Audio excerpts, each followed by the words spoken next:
Welcome to my messy room. Today I'm going to talk about updated weather radio collection video. Well, minus the WR120 because I left it back in Ross County because of various reasons. But yeah, I want to start from the ones that I have. I know I just came up with one of these like a month ago, but I felt like doing another one, and I have a new thing since then. I have a new radio since then. And another featured thing that I'll talk about. First radio I ever got was this Midland WR100 version 5. It works completely fine. You've seen it in a lot of my videos of severe storms and stuff that I have known about coming. Like, for instance, the 2-day long event that happened. I knew that those were both of those days were coming, so this thing stayed on for those 2 days. But yeah, it's not plugged in. It doesn't have batteries in it currently. I don't have an AC adapter. But yeah, down here is my Accurate 8550. I rarely use this thing because it's out of service. Although I kind of found a because its speaker was dying, but I kind of found a way around it. I'll talk about that in a minute. This is in my very early videos and it just reappeared. Up here is my Radio Shack 12-250. And cover above ground pipes to protect them from freezing. That's a freeze warning. But you've seen this thing in a lot of my videos. I mean a lot.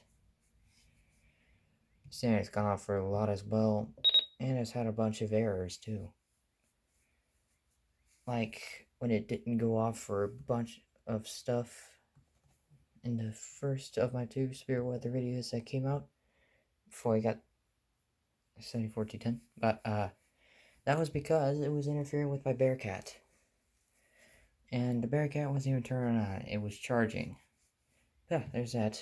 And in that winter, I got this RCA AM FM clock radio.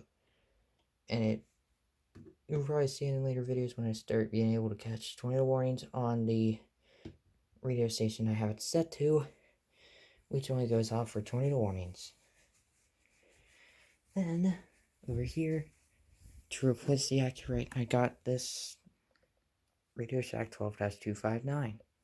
By the way, this is a version 5. If you're wondering, I don't have a hardcore for this, but it's gone off for quite a lot too. And fun fact, both of these two, their first alert ever was an SVR. Ain't that just fun?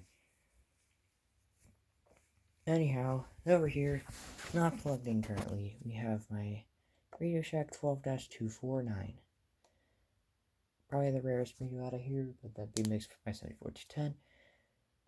I've had this for about 5 months now. It's a good radio, although there's one thing I have to complain about it, and that is you can't turn off any of the alerts. And you can't on the 12-250 and a 74-210. Yeah. It's fun. Keep it there. Then we have my Uniden BC125AT. This is a scanner, but it also has a weather radio operation. You've seen it both on the scanner frequencies and on its weather radio frequency on both weather alert, on both WX standby and WX priority, which I used on the weekly test. So it's just before a severe weather outbreak. But yeah, there's that. Now, before we get to my 74-10, I'm going to talk about this. This is an iHome IH110B. It's an AM/FM radio, and it's a clock, and it's used for older iPods, but I use it as a speaker for my Accurate and for AM/FM on 97.9. You guys will see this in later videos for SVRs and stuff in the area that it serves for EAS. And for alerts when the Accurate is being used. Anyway, come on over to my newest radio. This is my Midland 74-210. Showers in the evening. Lows in the lower. It hasn't gone off for anything yet, but there's a possibility this weekend. I mean, In 2 days, it could go off for an SVR, an SVA, or even a high wind warning. Because we are in a moderate risk Sunday. No, not moderate. Marginal risk. Sunday, there is a moderate risk for Alabama. And winds are supposed to get up to gusts of about 50 miles an hour. That's enough to put out either a high wind watch or high wind warning. And yes, this is an FM radio that'll appear in videos and stuff on 93.3. But yeah. And then there's my Midland WR120, which I got in November 2018 along with my 12-250.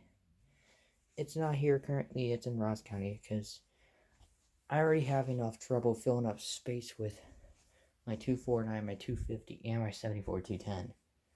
And my Bearcat. I do not have a lot of plugs. But it's freaking loud, and so is my Bearcat. So it's that thing if you have it on the high volume of alerts, which I don't. I have it on low. For obvious reasons. But yeah. It's done. So, that's all my radios I own. I do own this Emerson clock radio, but that ain't gonna come on anything. Now I have my 74-10. But yeah, goodbye.